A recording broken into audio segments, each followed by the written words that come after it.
మమ్మలతిగా ప్రేమించు మా పరలోకపు తండ్రి, ముఖ్యాంశమైన దేవా, నీ వాక్య ధ్యానంలోకి వస్తుండగా ఎన్నికలేని వాడిని నీ దేవదాస్తులను లేపనుండగా మిన్నైనా మీ ఆత్మతో అభిషేకించండి నాయన. కేవలము పరిశుద్ధాత్ముడికి స్వరం ఇచ్చేవాడిగా నల్లపెట్టుకమని దేవవాక్యముతో మాతో మాట్లాడి మమ్మల్ందరినీ బలపరిచి నాయన స్థిరపరిచి ఈ స్థలం నుంచి పంపించమని యేసయ్య అతి పరిశుద్ధ నామమున అడిగి వేడుకుంటున్నాను తండ్రి, ఆమేన్. హల్లెలూయా. స్తోత్రం. కొన్ని నిమిషాలు దేవుని వాక్యాన్ని ధ్యానించుకున్నాం. మనందరికీ సుపరిచితమైన వాక్యము 23వ కీర్తన. అంటే బహుశా సండే స్కూల్ నుంచి మరి దాన్ని బై హార్ట్గా నేర్చుకుంటాం. మరి పిల్లరా, ఇందులో 6 వచనాలు ఉన్నాయి. 6 వచనాలు చదివించుకుంటే కన్నా ధ్యానాంశము ఒకటే వచనం కాబట్టి 4వ వచనాన్ని ధ్యానించాలి. మరి ఈ కీర్తనను మరి 23వ దావీదు కీర్తన. మరి కీర్తనలన్నింటినీ దావీదు కీర్తనలు అంటారు, కానీ ఎక్కువ శాతం దావీదు రాస్తాడు. ఖచ్చితంగా 23వ కీర్తన దావీదు రాసిన కీర్తనే. దావీదు ఇక్కడ మరి ప్రారంభంలో చూసినప్పుడు 23వ అధ్యాయములో యెహోవా నా కాపరి అంటాడు. నిజంగా దేవుని వాక్యభావంలో చూసినప్పుడు ఈ యొక్క కీర్తన రాస్తున్న కీర్తనకారుడు మరి దేవుని తన కాపరిగా అంటాడు. పిల్లరా, ఒక కాపరి అయిన వాడు ఇంకో కాపరిని గురించి రాస్తున్నాడు. ఆయన కూడా గొర్రెల కాపరి ఉన్నాడు. మరి దేవుని వాక్యభావంలో చూసినప్పుడు దేవుణ్ణి మరి ఇక్కడ దావీదు మాట్లాడుతున్నప్పుడు దేవుణ్ణి ఒకవేళ ఆయన అడ్రస్ చేసినప్పుడు యాజ్ ఎ షెపర్డ్ అంటున్నాడు. దావీదుకు బాగా తెలుసు, అంటే ఒక షెపర్డ్ చేసే పనులు దావీదుకు బాగా తెలుసు. కాబట్టి విశ్వాసులందరినీ ఆయన గొర్రెలుగాను మరి దేవుని కాపరిగా ఆయన ఇక్కడ మరి చూస్తున్నట్టుగా చూస్తాం. జనరల్గా ఎవరు ఏ పని చేస్తారో ఆ భాషలో మాట్లాడతారు. ఆయన కాపరి కాబట్టి ఆయన లాంగ్వేజ్ కూడా కాపరి లాంగ్వేజ్ ఉంటుంది. కాబట్టి అందుకే దేవుని గురించి మరి ఇక్కడ కాపరత్వాన్ని గురించి మాట్లాడతాడు. మరి ప్రతి ఒక్క గొర్రెకు మరి దేవుని యొక్క కాపుదల, ఎందుకంటే తన యొక్క మరి భోజన విషయంలో, తన ప్రొవిజన్ విషయంలో ఆ షీప్ నీడ్స్ ది షెపర్డ్. తనకు కావలసిన అవసరతలు తీర్చడంలో మరి కాపరి పాత్ర ఉంటుంది. కాబట్టి మరి దేవుడు అలాంటి కాపరై ఉన్నాడు అంటాడు. మరి నడిపించే విషయంలో, గొర్రెలు వెళ్ళవలసిన మార్గం నడిపించే విషయంలో కాపరి అవసరం ఉంది. కాబట్టి అందుకే ఆయన కాపరిగా సంబోధిస్తున్నట్టుగా చూస్తాం. అంతేగా కూడా గొర్రెలు సంరక్షణ విషయంలో కూడా మరి ఆ విషయం 3 విషయాలే రాస్తుంటాడు దావీదు ఇక్కడ చూసినప్పుడు. నిజంగా దేవుణ్ణి నిజంగా కాపరిగా దావీదు అంటున్నాడు. అంటే దావీదు దేవుని హృదయానుసారుడు కదమ్మా. దావీదు గురించి దేవుడు ఒక మాట అంటాడు, నా హృదయానుసారుడు అంటాడు. అంటే he will walk like God's heart. దేవుని హృదయం ఎలా ఉందో అలా నడిచేవాడు అంటాడు. అందుకే యేసు ప్రభు యోహాను సువార్త 10వ అధ్యాయంలోకి వస్తే నేను గొర్రెలకు మంచి కాపరిని అంటాడు. ఇక్కడ దావీదు దేవుని కాపరి అన్నాడు. ఆ కాపరిని అడ్రస్ చేస్తూ యేసు ప్రభు అంటాడు, నేను గొర్రెలకు మంచి కాపరిని అంటాడు. ఆయన గుడ్ షెపర్డ్ అంటాడు.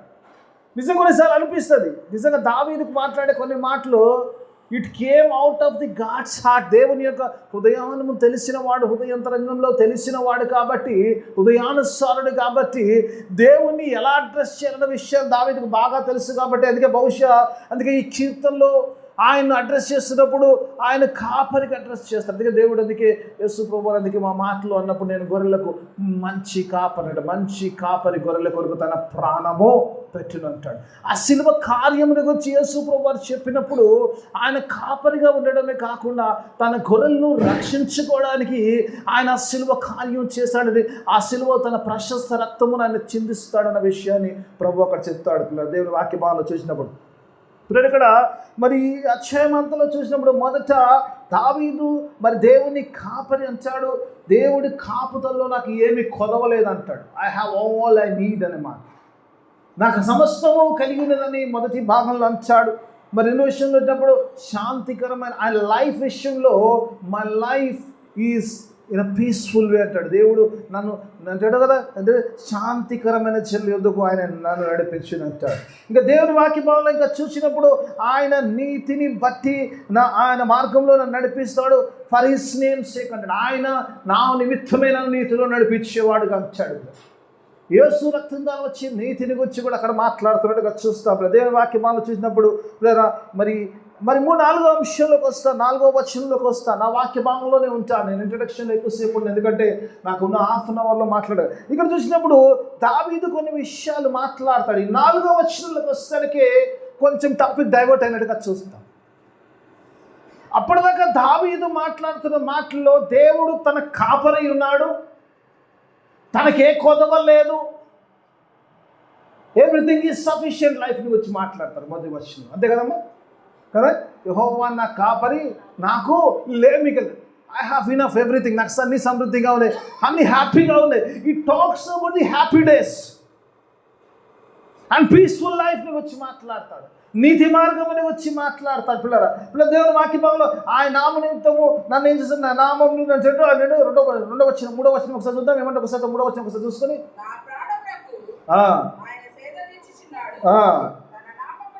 తన నామమును బట్టి నీతి మార్గముల్లో నన్ను నడిపించుచున్నాడు. ఆ నడిపింపుల గురించి ఎంతవరకు మాట్లాడుతున్న దేవుడు దావీదు 4వ వచనంలోకి వచ్చేసరికి ఎంటైర్గా ఈ యొక్క డిఫరెంట్ లుక్ వస్తుంది. 4వ వచనం చూద్దాం ఏముంటుందో. అంతవరకు వండర్ఫుల్ విషయం చెప్తున్న దావీదు 4వ వచనంలోకి వచ్చేసరికి ఏమంటు చూడండి, మాకు అర్థం కాలేదు, ఇప్పుడు అర్థం కాలేదమ్మా. ఇంతవరకు బాగానే ఉన్నాడు కదా దావీదు, సడన్గా ఏమైంది 4వ వచనంలోకి వచ్చేసరికి అనాలి కదమ్మా. ఇంతవరకు బాగానే ఉన్నాడు కదా, 3 వచనాల వరకు హి was wonderful, his life was wonderful, happy with the lord. నిజంగా దేవుడు నడిపించే, దేవుడు సంరక్షణ, దేవుడు పోషణ, దేవుడు everything was good. When it comes to the 4th verse, he says, గాఢాంధకారపు లోయలో నేను సంచరించినను, ఏ అపాయమునకు నేను భయపడను, నీవు నాకు తోడై ఉంటావు, నీ యొక్క దుడ్డు కర్ర దండ నన్ను ఆదరించును అంటాడు. పిల్లలు ఆదరణ ఇవన్నిటికి వచ్చిన తర్వాత అక్కడ మొట్టమొదటిగా చూసినప్పుడు ఇక్కడ 4వ వచనంలో దావీదు మాట్లాడుతున్న పాట ఏంటంటే గాఢాంధకారపు లోయల్లో. విశ్వాసులు కొన్నిసార్లు చాలా ప్రాబ్లం ఉంటుంది. యాజ్ లాంగ్ యాజ్ అన్ని మంచిగా ఉన్నప్పుడు we are very comfortable to be with the God. దావీదు అందుకే 4వ వచనంలో జీవిత విధానములో అన్ని కంఫర్ట్లే కాదు, కొన్ని ఇబ్బందికరమైన పరిస్థితులు కూడా వస్తాయి. 4వ వచనంలోకి వస్తారు కదా ఏమంటాడు, కొన్ని ఇబ్బందికరమైన పరిస్థితులు వచ్చినప్పుడు నువ్వు ఎలా ఉన్నావు అనేదే ప్రాముఖ్యం. అందుకే ఇక్కడ గాఢాంధకారపు లోయలో ఈ టాక్స్ అబౌట్ ది ట్రబుల్స్.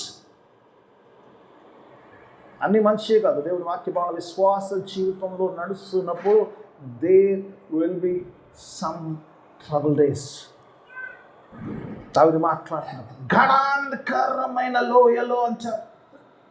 2 విషయాలలో చాలా ప్రాముఖ్యంగా మాట్లాడుతారు. సమస్యల గురించి మాట్లాడుతున్నారు. ఒకటి పిల్లల అంధకారమును గురించి మాట్లాడతారు. గాఢాంధకారం, మామూలు అంధకారం కాదు, గాఢాంధకారం అంటాడు. ఎలా ఉంటుందమ్మా? ఎలా ఉంటుందంటే అమావాస్య రోజు బయట తిరుగుతున్నట్టుండే, ఏ లైట్లు లేకపోతే ఎలా ఉంటుంది, ఎంత చీకటి ఉంటుంది కదా.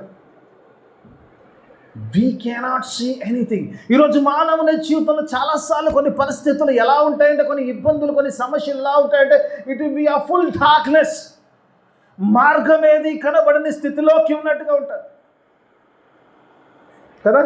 ఏమి కనబడదు, అసలు ఎటు పోవాలి, ఏం చేయాలో తెలియని పరిస్థితుల్లో ఉంటాం. అందుకే దావీదు అంటున్నాడు, ఈవెన్ దో దేవుడు నా కాపరైనా కూడా, ఆయన కాపుదల్లోనే ఉన్నా కూడా, ఆయన నన్ను పోషిస్తున్న, సంరక్షిస్తున్న కొన్ని సందర్భాలు నా జీవితం ఎలా వస్తుందంటే, ఎంత గాఢాంధకారము నా జీవితములో కమ్మి ఉన్నదంటే, నేను ఎట్టుపోవాలో తెలియని, నా త్రోవ తెలియని అట్టి అంధకారపు స్థితిలో నేను ఉన్నానన్న సంగతి దావీదు అక్కడ తెలియచేస్తుండగా చూద్దాం. మనం కూడా ఇలాంటి అనుభవం కూడా వెళ్తుంటాం.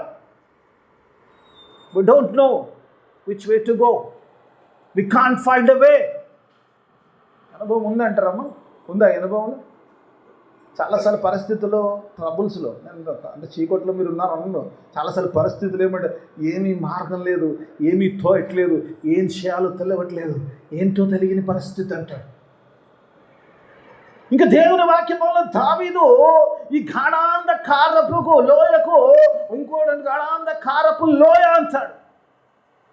I don't know how to come out of this pit. ఈ లోయలో ఎలా ఉన్నానంటే, ఇందులో పడిపోయాను, ఈ సమస్యలో ఎంత లోపల పడిపోయాను, ఈ సమస్య నుంచి బయటికి వచ్చే మొదటిది మార్గం కనపడతలేదు, మొదటి చీకటి కమ్ముకొని, రెండోదిగా చూసినప్పుడు ఎంత లోపల, ఎంత లోయలో పడిపోయానంట, నేను బయటికి వచ్చే ఆస్కారాలు ఏమి కూడా కనబడట్లేదు. I don't find a way to come out of this.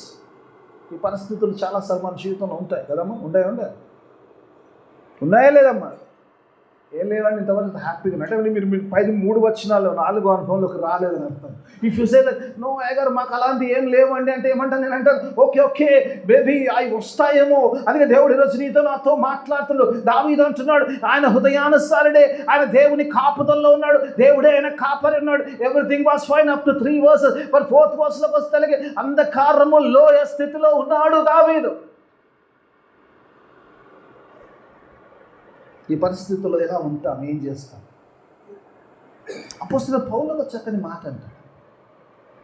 అపోస్తలుడైన పౌలు ఒకసారి వెళ్దాం ఫిలిప్పీలకు రాసిన పత్రిక 4వ అధ్యాయము ఒకసారి 12వ వచనం చూద్దాం. ఇక్కడ అపోస్తలుడైన పౌలు కూడా కొన్ని మాటలు మాట్లాడతాడు. చూడండి ఈ మాటలు అపోస్తలుడైన పౌలు రాస్తున్నట్టుగా ఫిలిప్పీ సంఘానికి రాస్తున్నాడు, చెరలో ఉండి రాస్తున్నాడు, సమస్యలో ఉన్నాడు. ఈ పత్రికనంట ఎపిస్టల్ ఆఫ్ రిజాయిస్ అంటే రిజాయిస్ అని మాట్లాడుతున్నాడు. పౌలు తన గురించి తన స్థితిని ఒకసారి చెప్తున్నాడు. చూద్దాం ఒకసారి 4వ అధ్యాయము 12వ వచనం ఒకసారి చూసుకుందాం. ఒకసారి చూద్దాం. Let us see. దీన స్థితిలో ఉండనెరుగుదురు. It talks about the humble status. దీన స్థితిలో నేను ఉండనెరుగుదును. సంపన్న స్థితిలో నెరుగుదును. ప్రతి విషయములోను అన్ని కార్యములోను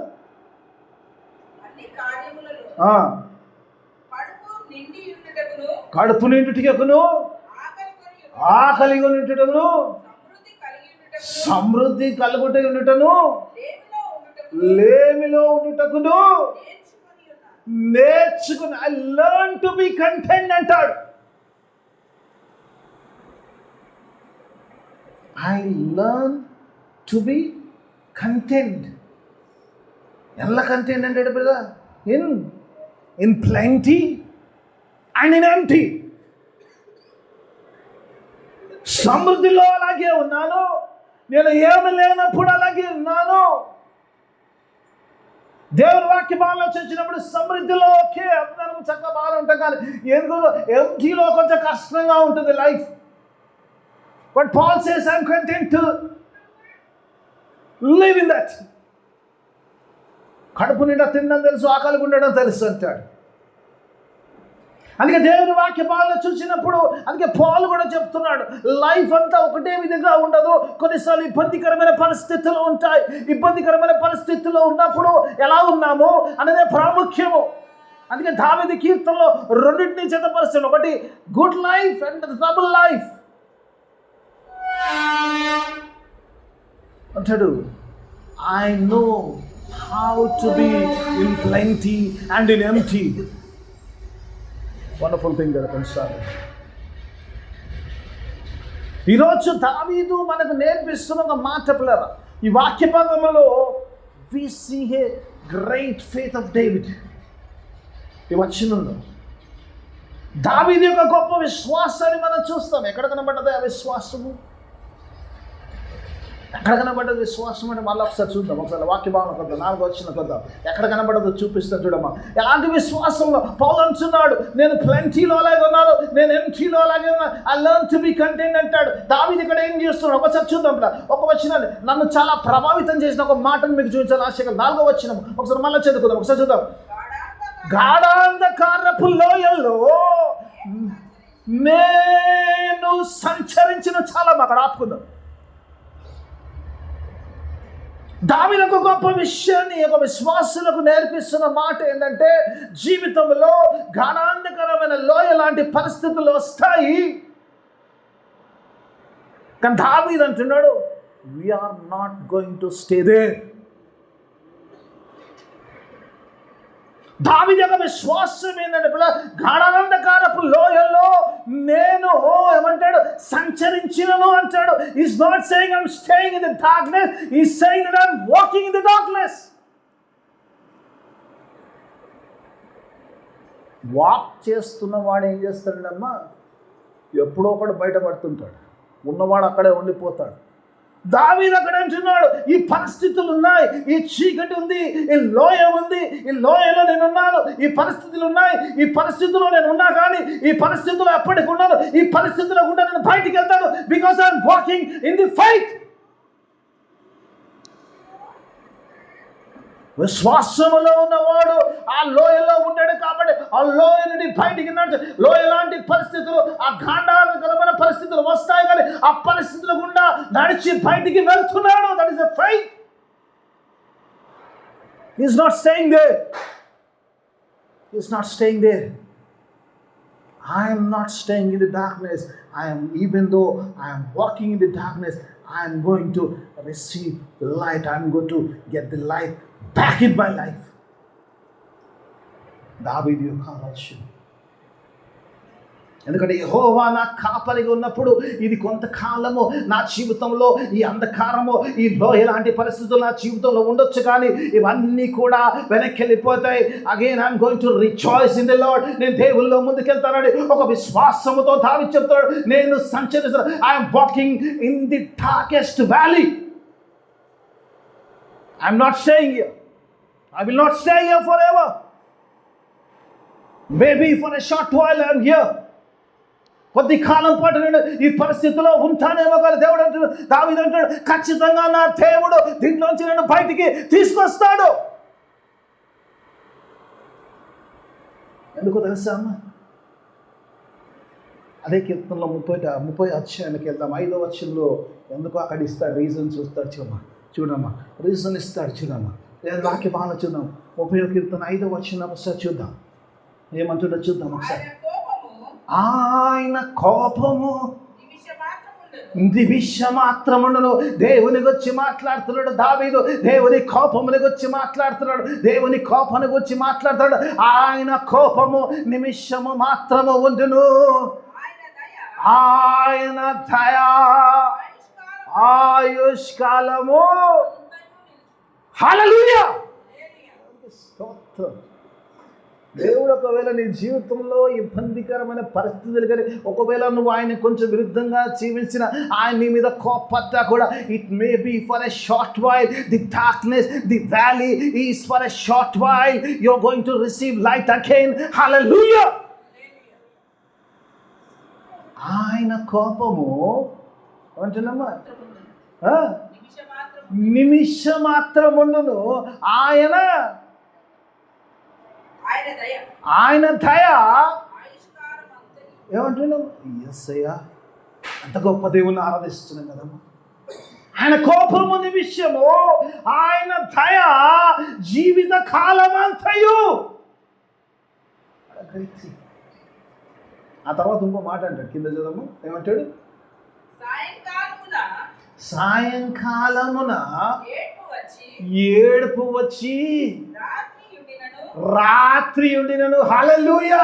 సాయంత్రాలము ఏడుపు వచ్చి ఆ రాత్రి అంతా చీకటి ఉండినను. ఉదయమున సంతోషము కలుగును. హల్లెలూయా. ఈరోజు నువ్వు చీకటిలో, ఆ డార్క్నెస్ లో, ఆ దుఃఖములో నువ్వు ఉన్నా కూడా దేవుడు అంటున్నాడు, ఉదయము ఖచ్చితంగా వస్తుంది. ఆ ఉదయము నీకు గొప్ప సంతోషమును తీసుకొని వస్తుంది. ఎందుకంటే ఆయన కోపము నిమిషం మాత్రం ఉంటుంది. ఆయన దయ జీవిత కాలం అంతా, ఆయుష్ కాలం అంతయు. నీ ఆయుష్ ఎంత కాలం ఉంటే అంతకాలము ఆయన దయ నీ మీద ఉంటుంది. ఆయన ఎంత ప్రేమిస్తున్నాడంటే, నీవు నశించడానికి ఇష్టం లేక ఆయన సిలువలో తన ప్రాణమును పెట్టాడు. అందుకే రోమపత్రికలు అంటాడు, తన సొంత కుమారుణ్ణి, ప్రియ కుమారుణ్ణి ఆ సిలువలో బలిగా అర్పించిన దేవుడు నీకు ఏదైనా ఆపుతాడా? ఈరోజు ఏ సమస్యలో ఉన్నా కూడా God says, I'm going to bring you out of the darkness, that valley. దేవుడు మాట్లాడుతున్నాడు. దావీదు యొక్క విశ్వాసం చూడండి. కొన్నిసార్లు అనిపిస్తుంది, what a wonderful thing. Yes, I'm in darkness. Yes, I'm in valley. But I'm not staying here. I'm walking, I'm walking, I'm walking, I'm walking out of this darkness. ఎలా అంటే త్రూ ఫెయిత్. నా విశ్వాసము ద్వారా ఈ అంధకారములో వచ్చి నేను బయటికి వెళ్తాను. అంటూ పిల్లల దావీదు ఒక చక్కని మాట అంటాడు. ఆయన మాట్లాడుతూ ఆయన విశ్వాసానికి కారణం చెప్తాడు. ఎందుకంటే ఆ గాఢాంధకారపు లోయలో ఆయన నడుస్తున్న దానికి అందుకు పిల్లల ఆయన రీజన్ చెప్తాడు. రీజన్ వై ఈస్ వాకింగ్ అని ఒకసారి చూద్దాం. మళ్ళీ చూద్దాం, 4వ వచనం చూద్దాం. ఒకసారి చూద్దాం, మళ్ళీ చూద్దాం. గాఢాంధకారపు లోయలో నేను సంచరించినను ఏ అపాయమునకు భయపడను. ఏమంటున్నావు? బికాస్ యు ఆర్ విత్ మీ. ఏంటంటే నమ్మకము? ఇలాంటి భయంకరమైన పరిస్థితిలో ఉన్నావు, ఇలాంటి లోయలో పడిపోయి ఉన్నావు, నువ్వు నడుస్తున్నావంటో బయటకు వస్తా అంటున్నావు. ఎలా వస్తావంటే because my God is with me. సీజన్లోకి వచ్చేసావు, క్రిస్మస్ సీజన్లోకి. ఇదిగో కన్యక గర్భవతి కుమారుని కన్ను, అతనికి ఇమ్మానుయేలు అని పేరు పెట్టబడును. ఇమ్మానుయేలు పేరునకు భాషాంతరము దేవుడు మనకు తోడై ఉన్నాడు. హల్లెలూయా. దావీదు అంటున్నాడు, because I have a God of Immanuel who is with me even though I am in the trouble. నేను సమస్యలో ఉన్నా, నేను అంధకారంలో ఉన్నా, నేను లోయలో ఉన్నా, నాతో నా యేసయ్య ఉన్నాడు. హల్లెలూయా. నాతో నా యేసయ్య ఉన్నాడు. హల్లెలూయా. మై గాడ్ ఈస్ విత్ మీ. ఎలా బయటకు వస్తావంటే నేను బయటికి ఎలా వస్తాను? ఆయన తీసుకెళ్ళిపోతాడు. ఆయన నాతో ఉన్నాడు, ఆయన నాతో ఉన్నాడు. ఏంటిది విశ్వాసానికి కారణం అంటే my God is with me. My God is with me. That is my faith. ఈరోజు విశ్వాసం ఈరోజు నిజంగా నీ గాఢాంధకార పరిస్థితిలో నువ్వు దావీదులా అనగలుగుతున్నావా? నా దేవుడు నాతో ఉన్నాడు. మీకు ఎన్ని ఉదాహరణలు ఏమంటే అన్ని ఉదాహరణలు ఇస్తున్నామ్మా. దేవుడు ఇబ్బందుల్లో ఉన్నప్పుడు దేవుడు మనకు తోడై ఉంచాడు. ఆదికాండంలో చూసినప్పుడు యాకోబు అంట తండ్రిని మోసం చేస్తాడు, అన్నని మోసం చేస్తాడు కదమ్మా. ఇద్దరిని మోసం చేసి పారిపోతుంటాడు. ఎందుకు? ప్రాణభయం వస్తాడు. విషయం చంపేయాలని చూస్తుంటాడు. ప్రాణాన్ని చేతిలో పట్టుకొని పరిగెత్తడం మొదలు ఎడికి లాభాన్ని జరిగిపోతుంటాడు. ఎడిగిపోతుంటే మోసగాళ్ళకి మోసగాన్ని జరిగిపోతాడు. మోసగాడు ఇంకో మోసగాన్ని జరిగిపోతుంటాడు. ఈ వాస్ ఆన్ ది వే. ఎందుకంటే ఎక్కడైతే మోసపుచ్చాడో మోసపోవడానికి పరిగెడుతున్నాడు. కొన్నిసార్లు అనిపిస్తుంది, కొన్నిసార్లు చాలాసార్లు ఇదే జరుగుతుంది కదమ్మా. మనం ఎవరైనా మోసం చేయడానికి మనం మోసం చేసాడు వాడు రెడీగా ఉంటాడు. వాడు రెడీగా ఉన్నాడు మోసం చేయడానికి. అక్కడికి పరిగెడుతున్నాడు. దేవుడు మధ్యలో పట్టుకున్నాడు. బేతేల్లో పిల్లరా పడుకున్నాడు. మధ్యలో పడుకున్నాడు. తల కింద ఒక రాయి పెట్టుకొని పడుకున్నాడు. పడుకున్న వాడికి దర్శనం చూస్తున్నాడు. దర్శనంలో ఎవరు కనబడ్డా? దేవుడు కనబడుతున్నాడు. ఎంత గొప్ప విషయం కదమ్మా. ఒక దరిద్రుడికి దేవుడు కనబడ్డ కంటే గొప్ప విషయం ఇంకోటి ఉంటుందమ్మా. కొన్నిసార్లు అనిపిస్తుంది what a wonderful thing is. కొన్నిసార్లు మనం పనికి మాల still God loves us so much. మన సమస్యలో ఉంటాం, పనికి మాలిన జీవితంతో పాపంలో ఉంటాం, మోసపుచ్చి పారిపోతాడు. దేవుడు దర్శనం ఇచ్చాడు. దర్శనంలో ఆకాశంలో ఒక నిచ్చెన చూస్తాడు. ఆకాశం నుంచి కిందికి ఒక నిచ్చెన, భూమి మీద ఒక నిచ్చెన. ఆ నిచ్చెన పైగా దేవుడు ఉన్నాడు. అక్కడి నుంచి దేవుడు అంటాడంట, ఇదిగో నేను అబ్రహాము దేవుడను, ఇస్సాకు దేవుడను అని తను తాను ఇంట్రడ్యూస్ చేసుకున్నాడు. కొన్నిసార్లు అనిపిస్తుంది యేసయ్య నిజంగా మనకు కనబడి అనుకో ఏం కనబడితే ఏం చేస్తామే? కనబడ్డాడు అనుకో మనం కూడా పాలు లెక్కనే ఆ దమస్కు అంటే ఎవడవయ్యా ప్రభు నువ్వు వాయు మై లార్డ్ అంటే, అదే బాబు నువ్వు ఎవరినైతే హింసిస్తున్నావో ఆ శిలువ మరణమును జయించిన పునరుత్థానుడైన ఆ యేసేనురా బాబు. దేవుడు అన్నట్టు దేవుడు కూడా పాపం ఆయన కూడా ఇంట్రడక్షన్ అవసరం అయిపోయిందట. నేను అబ్రహాము దేవుడను, నేను ఇస్సాకు దేవుడను, నీ కూడా దేవుడు అనరా బాబు. నిన్ను ఆశీర్దిస్తాను. నీ అంటాడు నువ్వు ఉన్న ఈ స్థలంకు నేను మరలా తీసుకొస్తా. నువ్వు ఎక్కడ పోతున్నా తెలియదు కానీ నేను పోతున్నాను మళ్ళీ ఇక్కడ తీసుకొస్తా. నీ జనమును ఆశీర్దిస్తా, నీకు స్వాస్థ్యంగా ఇస్తా. వాళ్ళు ఈస్ట్ వెస్ట్ నార్త్ సౌత్ వాళ్ళు స్ప్రెడ్ అవుతారు. ఒకసారి 28వ వచనం ఒకసారి ఒక వచనం చూసుకుందాం. దేవుడు దాని కంటిన్యూషన్ చాలా పెద్దగా ఉంటుంది. అది పెద్దగా అంతా నేను చేయలేను కానీ ఒకసారి 28వ అధ్యాయం ఆదికాండం 15వ వచనం ఒకసారి చూద్దాం. Let us see that word. దేవుడు ఒక వండర్ఫుల్ ప్రామిస్ చేస్తారు. చూద్దాం ఒకసారి చూద్దాం. ఇదిగో God says, I'm going to be with you. I'm going to be with you. నేను నీకు తోడై ఉంటాను. ఎక్కడ పోతున్నాడమ్మా? కష్టాల్లో పోతున్నాడు. 20 సంవత్సరాలు కష్టపడ్డానికి పోతున్నాడు. దేవుడు అంటున్నాడు, బాబు నేను ఇక్కడ వెయిట్ చేస్తా, నువ్వు పోయి రా అన్నాడా దేవుడు? ఏమంటున్నామా? నీవు వెళ్ళు ప్రతి స్థలమందు నిన్ను కాపాడుచు. ఇక్కడ దావీదు ఏమంటున్నాడు? గాఢాంధకారపు లోయలో నేనున్నా, యు ఆర్ విత్ మీ. ఇక్కడ యాకోబుతో దేవుడు అంటున్నాడు, నీవు వెళ్ళు ప్రతి స్థలములో నేను నీకు తోడై ఉంటాను.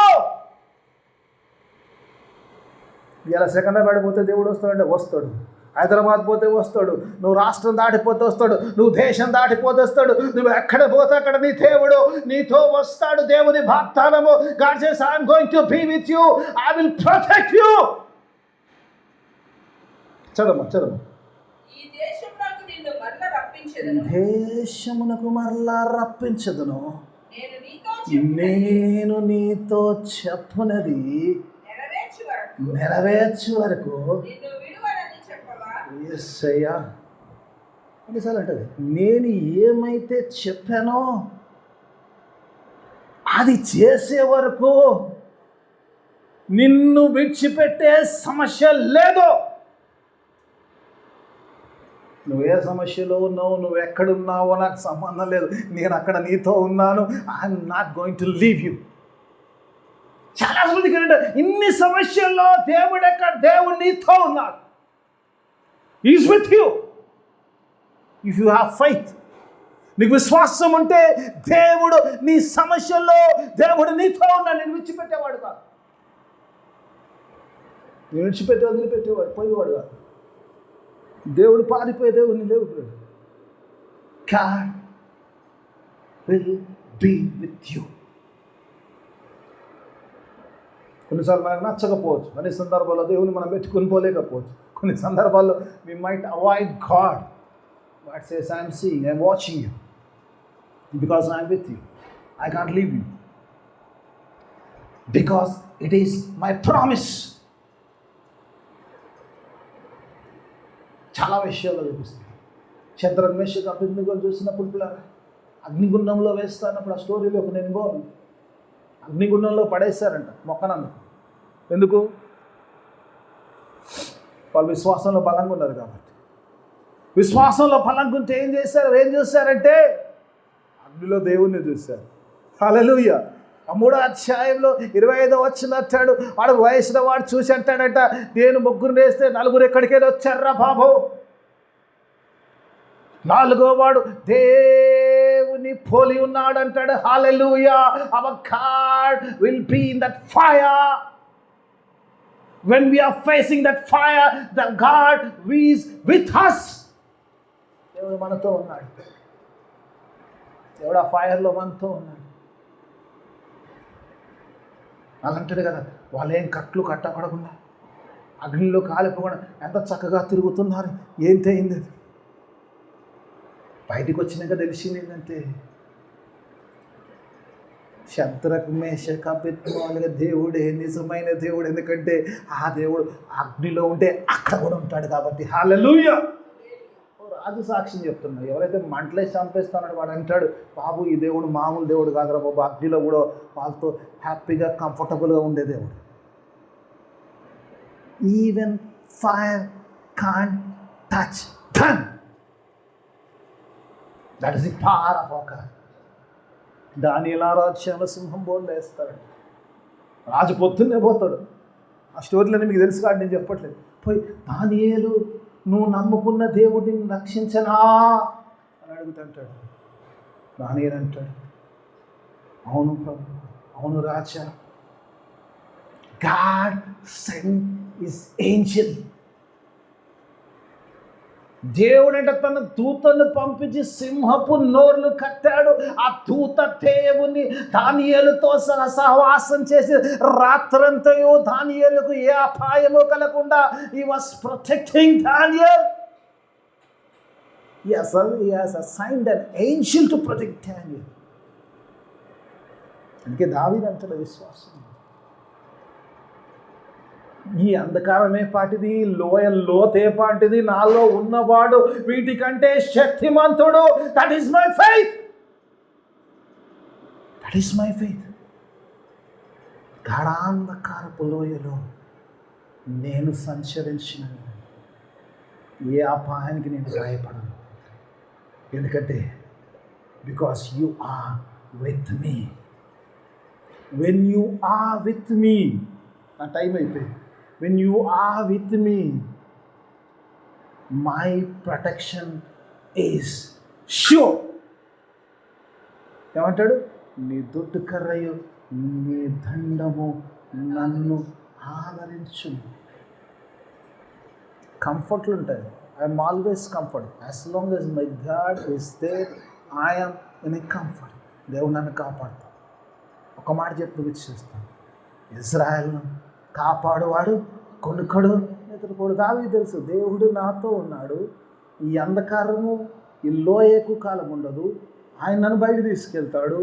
బయటికి తీసుకెళ్తున్న ఈ ప్రాసెస్లో he will protect me because he does not sleep అస్లంగా. నన్ను కాపాడు. ఒకసారి ఆ వచనం చదువుకొని ముగించుకుందాం. ఒకసారి చదువుకుందామా? మళ్ళీ చదువుకుని 4వ వచనం చదువుకుందాం. అది మన వినికిడిలో దేవుడు ఆశీర్వదించిన ఒకసారి చదువుకుందాం. గాఢాంధకారపు లోయలో నేను సంచరించినను ఏ అపాయమునకు భయపడను. నీవు నాకు తోడయున్నావు, నీ దుడ్డు కర్రయు నీ దండము నా ఆదరించును. ఆమేన్. ప్రార్థన చేసుకుందాం. మమ్మల్ని అతిగా ప్రేమించు మా పరలోక తండ్రి, నీకు వేలాది స్తోత్రాలు. నేను గొప్ప దేవుడు, నేను చక్కని మాటలు దావీదు ద్వారా మీరు పలికించారు. నాయన గొప్ప విశ్వాసాన్ని మాకు చూపించారు. నాయన ఎంతటి చీకటి అంధకారంలో మేమున్నా కానీ అక్కడ మేము నిలిచేవారంగా నడిచి బయటికి వచ్చేవారం. ఎందుకంటే నీవు మమ్మల్ని పట్టుకెళ్ళి బయటికి తీసుకెళ్లే దేవుడు ఉన్నావు. నేను స్తోత్రం చెల్లిస్తున్నాను. అవునైనా తండ్రి, ఇంత అనేక నివాస స్థలములలో లేనిచ్చో మీకు చెప్పు, నేను చోట్ల మీరులాగా మరలా వచ్చి మీరు తీసుకెళ్తానని చెప్పిన వాగ్దానం చేసిన గొప్ప దేవుడు నేను నీకు స్తోత్రం. అలాగని మీరు బయటకు తీసుకొస్తారు, మీరు సమక్షిస్తారు, విశ్వసిస్తున్నాము. నేను ఈ వాక్యం అంతా కూడా మా జీవితంలో ఫలభరిత వాక్యం చేయండి. వాక్యానుసారమైన జీవితాన్ని దయచేయండి.